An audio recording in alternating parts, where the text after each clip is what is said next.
ہم بیٹیاں ہیں اور بیٹیوں کو باپ بہت محبوب ہوتے ہیں۔ مائیں بھی بڑی محبوب اور بڑی محترم ہے، لیکن بیٹی کے دل میں باپ کی جو جگہ اور باپ کا جو ایک خاص مقام ہے وہ ایک بیٹی ہی سمجھ سکتی ہے۔ مجھے یاد ہے کہ بچپن سے لے کر جوانی تک جب بھی احادیث کا والدین کے حوالے سے احادیث کا مطالعہ کیا تو ہمیشہ ماں کے حقوق اور ماں کے درجے کے لیے احادیث پڑھی۔ لیکن مجھے یاد ہے کہ جب ایک دفعہ میں نے ایک حدیث کی کتاب میں اپنے والد کے حوالے سے حدیث پڑھی تو میری آنکھیں بہت ہی ٹھنڈی ہوئیں اور مجھے بڑی پیاری لگی حدیث، اور مجھے اپنے والد پر بھی بہت محبت آئی۔ اللہ کے رسول صلی اللہ علیہ وسلم نے والد کے درجے کے حوالے سے فرمایا، رضا اللہ فی رضا الوالد، سخط اللہ فی سخط الوالد۔ دیکھو، تمہارے باپ کی رضا میں اللہ کی رضا ہے اور تمہارے باپ کی ناراضگی میں اللہ کی ناراضگی ہے۔ گویا میری بچیوں، میری بہنوں، جس کا باپ راضی اس کا رب راضی، جس کا باپ ناراض اس کا رب ناراض۔ اللہ سبحانہ تعالی ہمیں اپنے باپوں کو راضی کرنے کی توفیق عطا فرمائے، ان کی رضامندی، ان کی خوشی، ان کی پسند کے کام، ان کے پسند کے رویے، ان کو راضی کرنے والے اخلاق اپنانے کی توفیق عطا فرمائے۔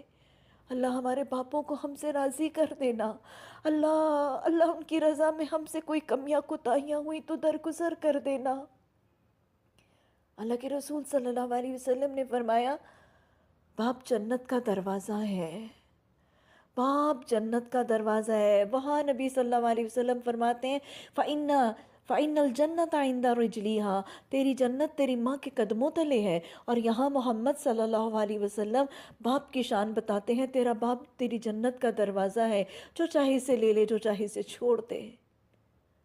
باپ راضی تو رب راضی، باپ روٹھا تو رب روٹھا، اور باپ راضی تو جنت کا دروازہ آپ پائیں گے۔ اللہ جنت کے دروازوں کو حاصل کرنے کی توفیق عطا فرما۔ وہ واقعہ بھی آتا ہے نا، عربی کی شاعری میں وہ واقعہ آتا ہے کہ نبی صلی اللہ علیہ وسلم کے پاس ایک بوڑھا شخص اور اس کے ساتھ ایک جوان حاضر ہوئے، اور بوڑھے کا حال یہ تھا کہ اس کے سر کے بال بالکل سفید تھے اور کمر بڑھاپے کی وجہ سے جھک چکی تھی۔ اس شخص نے اللہ کے رسول صلی اللہ علیہ وسلم سے اپنی حالت اور اپنی حالت زار کا تذکرہ کیا۔ اس نے بتایا، یا رسول اللہ صلی اللہ علیہ وسلم، میں باپ ہوں اور یہ میرا بیٹا ہے۔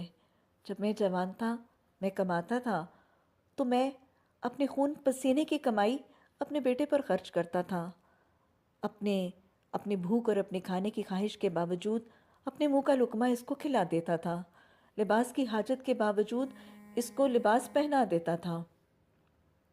یا رسول اللہ صلی اللہ علیہ وسلم، اب میں بوڑھا ہوں اور یہ جوان ہے، لیکن اب یہ اپنا مال مجھ سے بچا بچا کے رکھتا ہے۔ وہ بھی رونے لگا، اور راوی کہتے ہیں کہ اللہ کے رسول صلی اللہ علیہ وسلم بھی زارو قطار رونے لگے، یہاں تک کہ آپ صلی اللہ علیہ وسلم کی داڑھی مبارک تر ہو گئی۔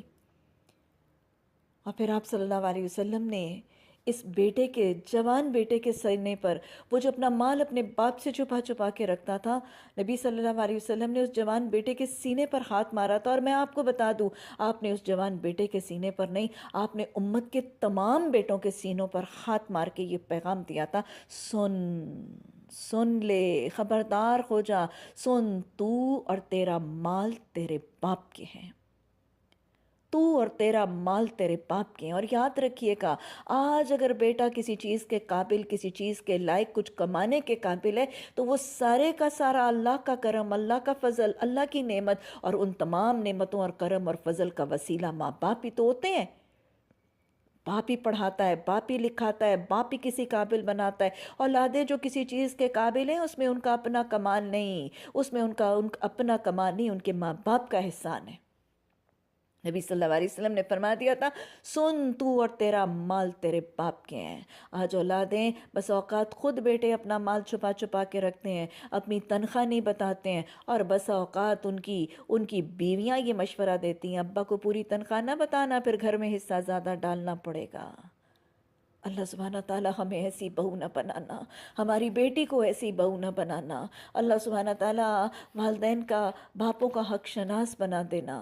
حضرت ابو ہریرہ رضی اللہ تعالیٰ عنہ نے ایک دفعہ باپ بیٹے کو جاتے ہوئے دیکھا تھا تو بیٹے کو مخاطب کر کے کہا تھا، دیکھ میں تجھے 3 باتوں کا حکم دوں گا، میں تجھے 3 باتوں کی تاکید کروں گا، اس کو اس کے نام سے نہ پکارنا، اس سے آگے نہ چلنا، اور محفل میں اس سے پہلے نہ بیٹھنا۔ اللہ ان کا حق شناس بنا دے، ان جنت کے دروازوں کو پانے کی توفیق عطا فرما دے، ان کو راضی کر کے رب کی رضا کے پروانے حاصل کرنے والا خوش نصیب بنا دے۔